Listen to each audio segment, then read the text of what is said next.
7절 말씀 이제 낭독자가 낭독하겠습니다. 운동장에서 다름질하는 자들이 다 달릴지라도 오직 상을 받는 사람은 한 사람인 줄을 너희가 알지 못하느냐. 너희도 상을 받도록 이와 같이 다름질하라. 이기기를 다투는 자마다 모든 일에 절제하나니 그들은 썩을 승리자의 관을 얻고자 하되 우리는 썩지 아니할 것을 얻고자 하노라. 그러므로 나는 다름질하기를 향방 없는 것 같이 아니하고 싸우기를 허공을 치는 것 같이 아니하며 내가 내 몸을 쳐 복종하게 함은 내게 남에게 전파한 후에 자신이 도리어 버림을 당할까 두려워함이로다. 아멘. 아멘. 오늘 믿음의 선한 싸움 싸우라 시리즈 5번째입니다. 이 강한 훈련 없이는 승리할 수 없다는 내용입니다. 한 사람이 행동을 할 때 또 성공과 실패는 그 사람 속에 있는 동기와 직결이 되어 있습니다. 동기를 영어로는 motive라고 그러죠.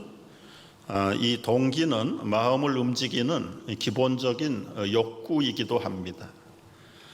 이 욕구 동기는 크게 두 가지가 있습니다. 하나는 이 충동에 이끌리는 삶, 또 하나는 소명에 이끌리는 삶이 있습니다.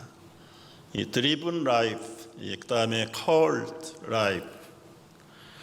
이 충동에 이끌리는 삶은 주로 인간적인 마음, 기본적인 욕구, 그다음에 육체적인 동기에서 시작되는 행동이 이 충동에 이끌리는 삶입니다. 어려운 예를 들을 필요가 없고요. 배가 고프면 가만 앉아 있지 못합니다. 아무리 양반 선비라도 3일을 굶으면 남의 집을 담을 넘는다는 말이 있습니다. 오르지 않는 걸 알지만 그 동기가 가만 내버려 두지 않는 거예요. 그래서 잘 먹기 위해서, 굶지 않기 위해서 열심히 일합니다. 조금 더 잘 먹고 고급스러운 걸 먹기 위해서 좋은 직장을 잡아야 되고 돈을 많이 벌어야 되고 또 좋은 학교도 가야 됩니다. 이런 일련의 삶이 충동에 이끌리는 삶입니다. 그런데 문제는 공부도 잘했고 좋은 직장도 가졌고 돈도 많이 벌었는데 이 충동에 끌리는 삶은 만족이 없습니다. 해피하지 않습니다. 처음에는 복음 듣고 구원을 받았는데 이 복음 듣고 구원을 받아서 새 사람 됐다는 것이 결과적으로는 내 육적인 충동을 위한 삶의 도구로 오해하고 오용하는 잘못을 범하게 됩니다. 그래서 처음 믿음을 가질 때는 내가 복을 받아야 되고 우리 가정이 잘 돼야 되고 우리 자녀, 우리 기업, 그 자리에서 벗어나지 못하는 거예요. 이것은 소속은 거듭나고 복음을 받고 구원을 받았지만 삶의 모든 드라이브는 결국은 충동에 이끌리는 삶을 벗어나지 못한다.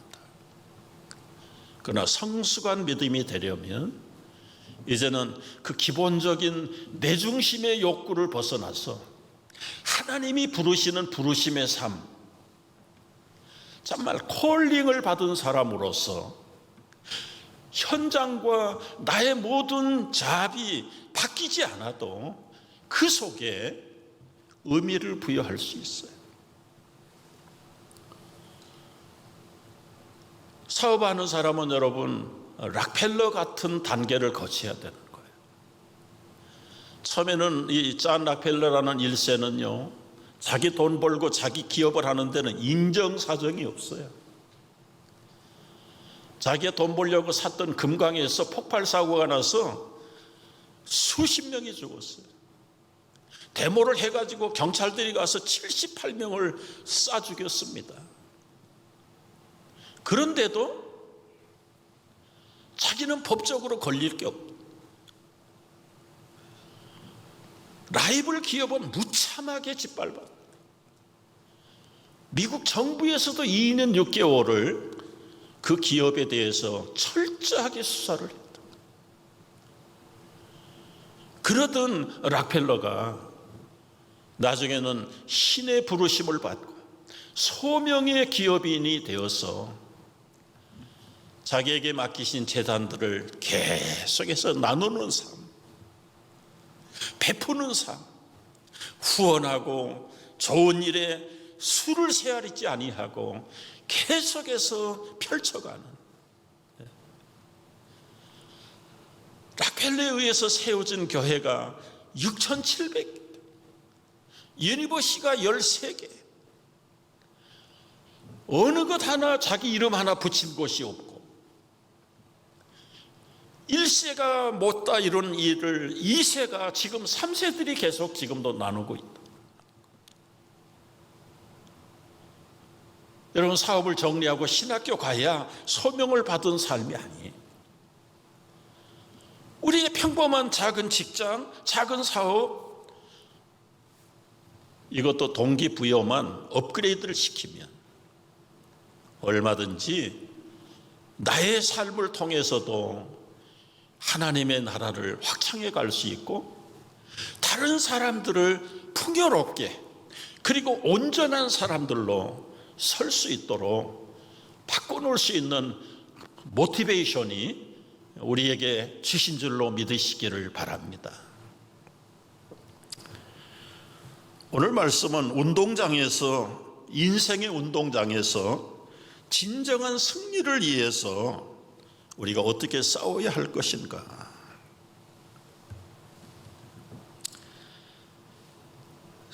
첫째는 방향 설정을 하라. 바른 방향을 설정하라. 26절 말씀을 보십시다. 우리 한번 같이 읽어보십시다. 26절. 그러므로 나는 다름질하기를 향방 없는 것 같이 아니하고 싸우기를 허공치는 것 같이 아니하며. 이 고대 고린도에서는 3년에 한 번씩 요즘 현대식 올림픽 같은 경기가 진행됐어요. 그래서 몇 가지 종목을 정하는데 그 중에 2가지 종목을 여기서 예를 들어 달리기, 그 다음에 복싱, 격투기죠. 상대방을 주먹을 쳐서 쓰러뜨리는 경기. 그걸 예를 들면서 방향을 잘못 잡고 가는 사람, 달리기 선수로서는 있을 수 없죠. 상대를 가격해야 되는데 허공을 치는 복서가 없다. 인생의 운동 경기에 와서 빨리 하고 스피드도 좋지만 바른 방향이 절대적으로 필요하다. 삶의 목표가 정확해야 된다. 정확해야 된다. 여러분, 재밌는 그림이 있습니다. 감옥에 갇힌 죄수가 탈출을 시도했어요. 남몰래 열심히 땅굴을 팠습니다. 근데 방향이 엉뚱한 방향을 잡았어요. 조금만 더 열심히 하면 어떻게 되겠습니까? 여러분, 저 WC라는 게 보이세요? 조금만 더 파들어가면 그 열심히 사람 잡는 거예요. 방향이 바른 방향을 파야 되는 겁니다. 속도도 중요하지만 방향이 절대적이다. 절대적이다. 우리와 우리 자녀들의 인생의 방향을 바로 잡아줘야 된다. 바로 잡아야죠. 충동에 이끌리는 삶은 인간의 욕망, 욕구, 자기들의 소망에 열심을 가지고 사는 건데 그 끝은 불행하고 불만족하고 보람이 없는 비극을 맛보게 되는 것입니다. 표대를 향하여 가는 삶, 인생의 창조주요, 통치자요, 구원자요, 심판자가 되시는 주님의 눈앞에서 후회 없는 삶을 살아드리는 그 영적인 바른 방향이 절대 필요하다. 절대 필요하다. 여러분 인생의 꼬린 지점에 가서 헛것을 짚었다. 얼마나 허무한 일입니까? 향방 없이 하지 말고 허공을 치듯이 하지 말고 정확하게 우리가 달려갈 목표를 향해서 방향을 바로잡고 가야 된다. 우리 자녀 교육 열심히 하는 거 좋습니다. 그러나 그들이 끝에 가서 정말 우리 부모가 내가 바른 결정을, 바른 방향을 정했는가? 두 번째, 우리가 인생의 경주에서 성공하기를 원한다면 모든 일에 절제하라. 모든 일에. 25절 말씀 보십시오. 이기기를 다투는 자마다 모든 일에 절제한다. 절제한다. 여러분, 운동선수들이 금메달을 따기 위해서, 챔피언이 되기 위해서 얼마나 절제합니까? 제가 궁금해서 김연아 선수가 어떻게 세계 챔피언이 됐는지 한번 검색을 해봤어요. 스케이터 챔피언이 되기 위해서 하루에 8시간씩 13년 동안을 하루도 걸르지 않았다. 독일 전문기관에서 실험을 하고 관찰을 했습니다. 긴 병에다가 물에를 넣고 물 위에다가 먹이를 놨어요. 그리고 그 앞에 돌을 놓고 무거운 것과 가벼운 것들을 놨어요. 까마귀는 어떤 물체를 떨어뜨렸을까요? 무거운 물체를 물속에 집어넣으면 물이 더 높이 올라간다는 것을 어떻게 알았을까요? 이건 보통 새가 아니에요. 어떻게 이런 지혜가 어디에서 나왔을까? 연구팀들이 계속해서 일생을 관찰했어요. 까마귀가 새끼를 알에서 부화시켜 가지고 품고 돌보는 시간, 결국 둥지에서 떠나보내는 시간까지가 29일. 근데 보통 새들은 13일이면 다 내보내는 거예요. 근데 까마귀는 보통 새보다 16일을 더 둥지에다가 두고 소위 말하는 조기 교육을 시킨 겁니다. 조기 교육. 둥지를 떠난 후에도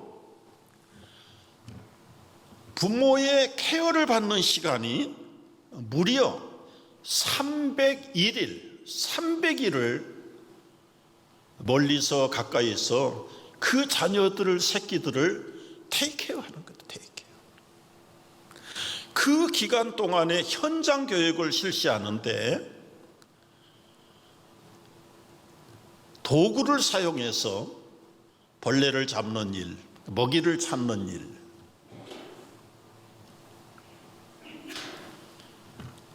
이게 여러분 교육을 통해서 전수된다는 거죠. 새끼들이 반복을 통해서, 그리고 현장의 체험 교육을 통해서 부모로부터 이 새끼 까마귀들이 훈련을 받는 겁니다.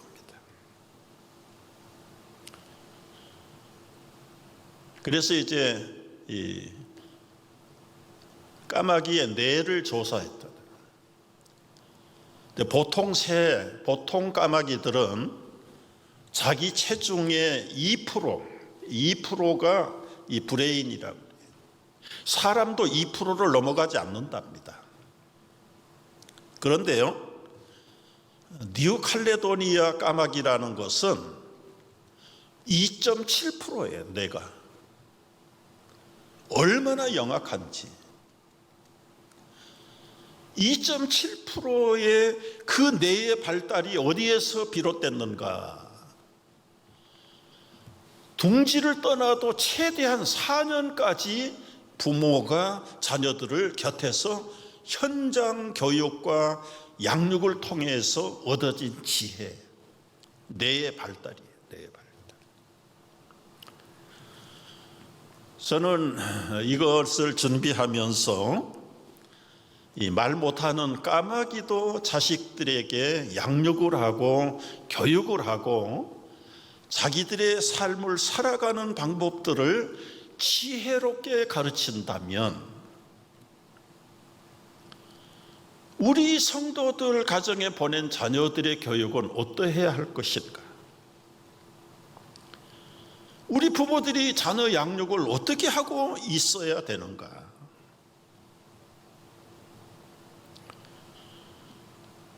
여러분, 참 듣기가 거북하지만 들어야 될 현실입니다. 불편한 진실입니다. 결혼해서 자녀를 낳습니다.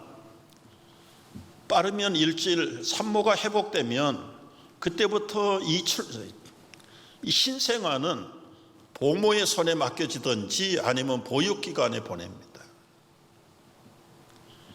그리고 그 엄마는, 그 아빠는 계속 직장에 아니면 사업터에 나갑니다. 하루 이틀 끝나는 일이 아닙니다. 부지런히 일해서 돈 벌어서 좋은 거 먹이고 좋은 옷을 입히고, 그러나 사실 그 아이하고 현장에서 얼굴과 얼굴을 마주 대하는 시간은 18살 칼리지를 떠날 때까지 불과 시간이 얼마 되지 않습니다. 대부분 95%의 시간은 보모 아니면 할머니를 무시하는 건 아니지만 할머니에게, 아니면 위탁기관에 실질적으로 현장에서 같은 시간에 그 부모가, 엄마가 체험을 통해서 가르치는 교육이 없습니다. 양육이 없습니다. 혈통적으로는 부모고 자식인 것은 분명합니다. 그러나 그 안에서 모든 행동을 유발시키는 모티브의 바른 제공이 없는 거예요. 혈통으로는 내 자식이지만 사실은 실질적으로는 이 보모의 자식이나 다름없습니다. 어느 보모가 책임 있게, 그리고 체계적으로, 그리고 정말 자기 자식처럼 길러내는 보모가 몇이나 있습니까?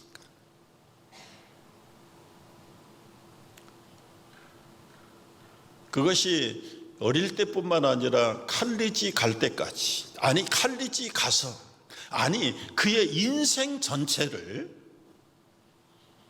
부모가 케어하지 아니하면서 자식이에요. 이게 현대 사회의 가정의 현실입니다.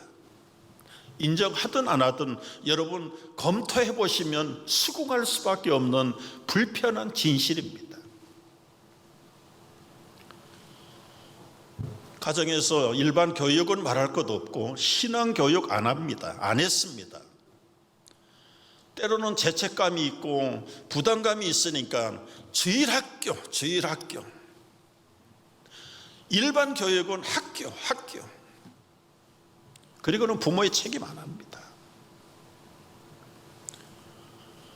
그런데 코비드 때문에 학교도 부분적으로 닫혔고 주일학교도 지금 닫혀 있습니다.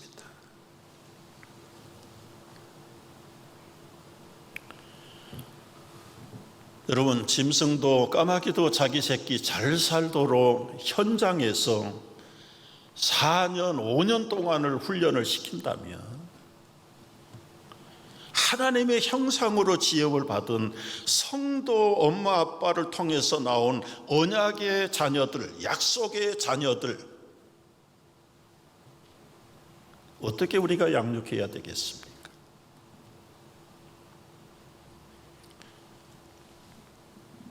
학교에 맡겨서 그의 인생을 학교에다가 운명을 맡겨버리는 것, 여러분 좋고 나쁜 학교를 구별할 필요가 없어요.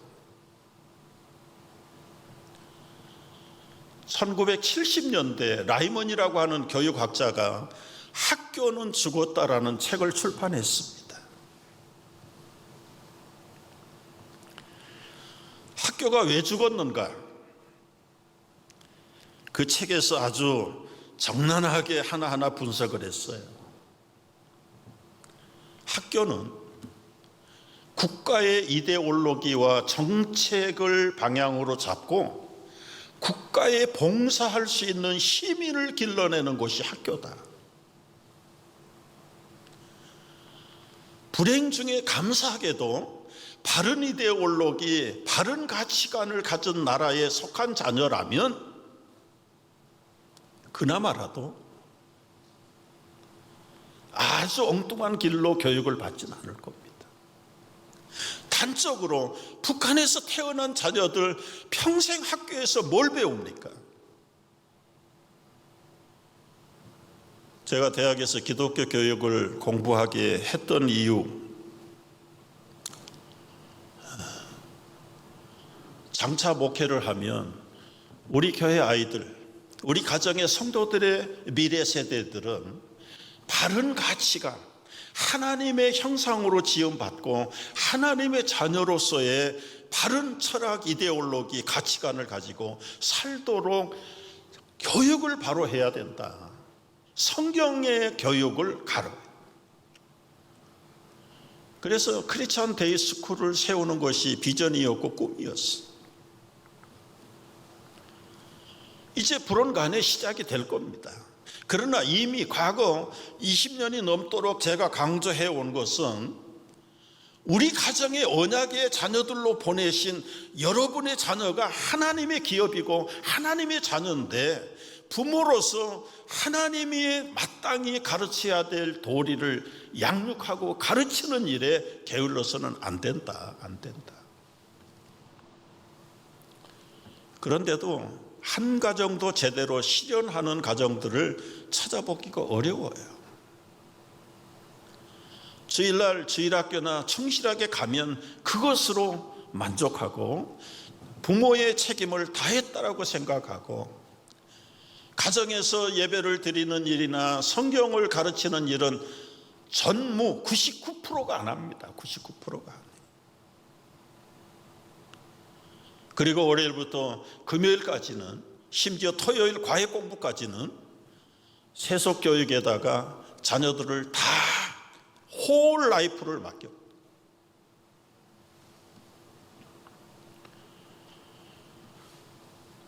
근본적으로 잘못된 방향에서 우리가 적어도 바른 방향을 찾자. 그래서 우리가 이 새 땅에 들어오기 전부터 3년 전부터 지금 6년 7년 전부터 1:1 제자 양육을 통해서라도 우리 부모들 스스로가 양육을 받고 우리 자녀들에게 양육을 제대로 하자. 그래서 우리 KM에도 그리고 EM에도 교재가 따로 준비되어 있어서 EM 자녀들에게도 가르치면 좋겠다. 강조를 하면 조금 반짝거려요. 그러다가 또 조용하면 이런저런 핑계를 대가지고 시작을 안 하고 하다가 중단하고 해볼 생각이 없어요. 우리 담당자들이 때로는 기회를 얻어서 다시 시작을 하세요. 권면하면 시간 없어요. 아이들 온라인 교육하는데 도와주기도 바빠요. 테이크케어 할 시간도 없어요. 뭐 핑계는 여러 가지. 학교 공부는 그렇게 열심히 서포트를 해야 되는데 지금 방향이 삐뚤어져 있는데 자꾸 몰아붙이는.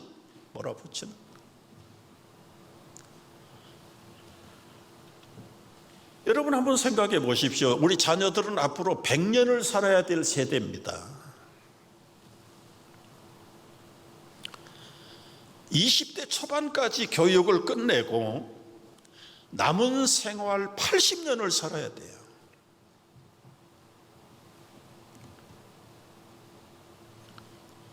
그 길고 긴 세월 방향을 어떻게 잡아줘야 되겠습니까?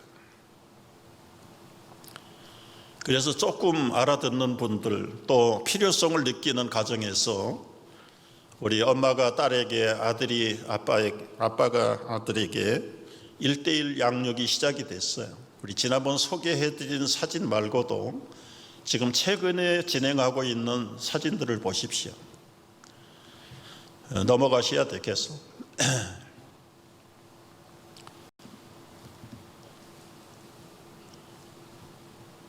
줌을 통해서도 나이 많은 우리 어르신들도 1:1 양육 훈련을 받으십니다. 아버지가 아들들에게, 집사님이 또 다른 집사님에게, 엄마가 딸에게, 그리고는 우리 전도사님이 또 EM 멤버에게, 엄마가 딸에게, 캠퍼스에 있는 아들에게 일주일에 줌을 통해서 한 번씩. 참 얼마나 보람된 일인가. 그래서 인생을 준비하고 시작하는 우리 자녀들에게 바른 고를 제시하고 바른 가치관을 주어서 그들이 앞으로 세큘러 잡을 치더라도 그 본인에게 준 전문적인 잡을 통해, 그리고 기능을 통해서 하나님의 부르심을 받은 소명인으로서의 삶, 꼭 목사 선교사가 되는 것이 아니라 아까 변화된 라카펠로처럼, 슈바이처 같이, 페스탈로치 같이 수많은 예체능인들 가운데 그리스도인들처럼 자녀들을 부지런히 가르치는 그 절제가 우리에게 필요하다. 부모도 힘들고 피곤하지요. 그러나 정작 해야 될 일은 안 하고 바르지 않는 방향에 열심을 내고 거기 투자를 하면서 머스티비 해야 될 디렉션에 대해서는 안 가르쳐 준다면 그건 부모의 책임 회피지요. 하는 걸 하는 것도 절제다. 부정적인 거 끊는 것도 절제지만 긍정적인 일에 열심을 내고 시간을 내고 투자를 하는 것도 긍정적인 절제가 오늘 우리에게 절대적으로 필요하다. 왜냐하면 썩지 않을 상을 얻는 방법이기 때문에 그래요. 우리가 정말 이길 수 있는 승리의 비법은 썩지 않는 상을 위해서 달려가야 된다. 24절 말씀을 보시면은 이기기를 다투는 자마다 모든 일에 절제하나니 그들은 썩을 승리자의 관. 여러분, 여기 옛날에 올림픽에서 우승하면 여기 월계수를 씌워줬어요. 올리브 나무 크라운을 씌워준 거예요. 여러분이 올리브 추리는 며칠만 가면 말라서 버리게 됩니다. 그 내버릴, 그 말라 빠질 멸류관을 위해서 일생을 걸고 거기다가 자기의 인생을 걸었다면 얼마나 허무한 일이겠냐. 물론 상징적인 것이긴 하지요. 올림픽에 가서 금메달을 받으면 현대는 재정적인 이익도 따라오는 것 우리가 다 알아요. 그러나 여러분, 그게 길어봐야 자기 일생 끝나면 끝나는 거예요. 상금 받아가지고 일생을 아무것도 안 하고 그 상금만 받아먹고 따먹고 산다. 참 얼마나 허무한 일입니까? 우리 예배당 이사 올 때요, 저쪽 예배당 사무실에 있던 트로피, 우승패 바리바리 갖다 버렸어요. 아무 쓸모가 없는 것. 유명 인사들 죽은 다음에 여러분, 그들이 받았던 메달, 트로피, 무슨 우승컵, 그거는 보물도 아니라 고물 장사가 사가지도 않는데 쓰레기통에 서넣은 거 인터넷에서 가끔 올라옵니다.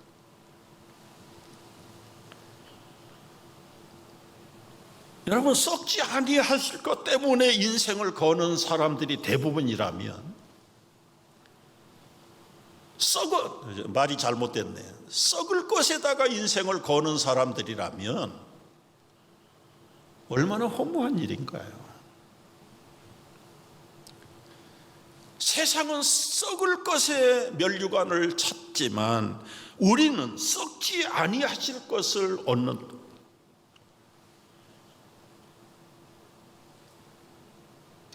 결론의 말씀입니다, 여러분. 바른 방향, 그리고 절제, 그리고 영원한 가치에다가 우리 인생과 우리 자녀들의 인생을 걸어야 되는 겁니다. 한 가지 조심해야 될 것, 27절에 내가 내 몸을 쳐서 복종함은 내가 남에게 전파된 후에 자신이 도리어 버림을 당할까 두려워합니다. 다른 사람 전도하고 양육해서 구원을 했지만 내 관리 내가 못해가지고 내가 버림을 받는다면 얼마나 불행한 일이냐. 여기 버림을 당한다는 말은 여러분 영어로 보면 disqualify, 실격이라는 말이 실격, 자격 미달. 남은 전도하고 구원은 했는데 내 자신을 제대로 관리를 못해가지고 자격 미달로 실격. 참 불행 중에 불행이죠. 제가 1988년도 서울 올림픽이 있을 때 캐나다 토론토에 왔습니다.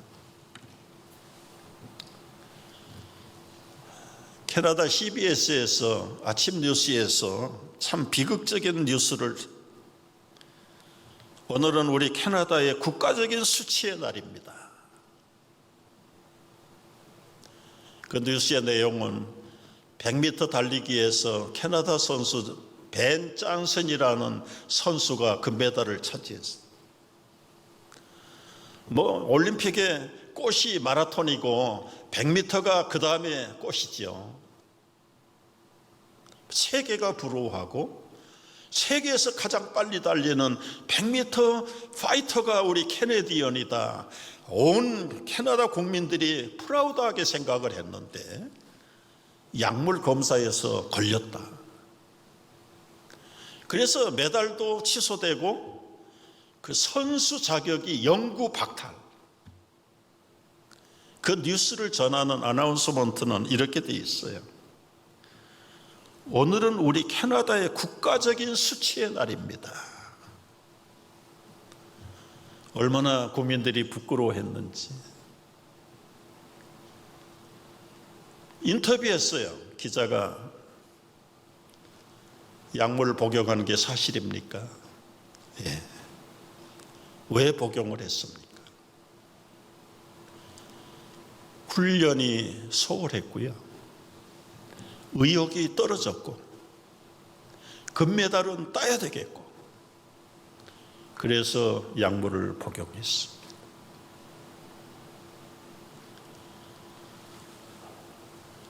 아마 약물 복용하지 않고 훈련을 해도 능히 금메달에 접근할 수 있는 능력을 가진 선수예요. 근데 자신감을 잃어버렸고 훈련을 안 했고 금메달은 따야 되겠고 그래서 불법을 하다가 국가적인 수치를 안겨주는 불행한 선수가, 그런가 하면 여러분 자신의 일생을 다 투자했어. 아마 고무신 67거래를 떨어먹을 정도로 이 섬 저 섬을 찾아다니면서 복음을 전하던 이름도 없던 저 전라도 시골 낙도의 전도자, 불행한 결혼생활, 배우지 못한 교육, 가지고 있는 배경 없어요. 그럼에도 불구하고 복음을 들고 다니면서 결국은 공산당 이게 6.25 때 순교를 당해요. 순교를. 그러나 그의 전도를 받고 한국에 유능한 목사들을 만들어요. CCC의 김중곤 목사님, 성결교회 대부 같은 이만신 목사님, 여러분, 이너 힐링 내적 치유의 권위자인 정태기 교수, 뭐 수를 셀 수가 없어요. 적어도 한 6, 70명의 목사들을 만들어낸, 이름도 잘 기억이 안 나는 그런 여인이 얼마나 아름다운 사람인가. 썩지 아니할 영원한 면류관을 위해서 자신과 자신의 주변 사람들을 그렇게 업그레이드 시키고 하나님이 기쁨으로 영원한 썩지 않는 면류관을 안겨주는 그 기쁨의 사람들, 우리 부모들, 우리 성도들, 우리 교우들이 되시기를 주의 이름으로 축복합니다. 기도하겠습니다. 운동장에서 다름질 할지라도 오직 상을 받는 사람은 한 사람인 줄을 너희가 알지 못하느냐. 너희도 상을 받도록 이와 같이 다름질하라. 이기기를 다투는 자마다 모든 일에 절제하나니 그들은 썩을 승리자의 관을 얻고자 하되 우리는 썩지 아니할 것을 얻고자 하노라. 그러므로 나는 다름질하기를 향방 없는 것 같이 아니하고 싸우기를 허공을 치는 것 같이 아니하며 내가 내 몸을 처복종하게 함은 내가 남에게 전파한 후에 자신이 도리어 버림을 당할까 두려워함이로다. 이 말씀 우리가 영원히 기억하고 이 말씀 이루며 사는 주님의 거룩한 성도들로 든든하게 세움받게 하여 주옵소서. 예수님의 이름으로 기도하옵나이다. 아멘.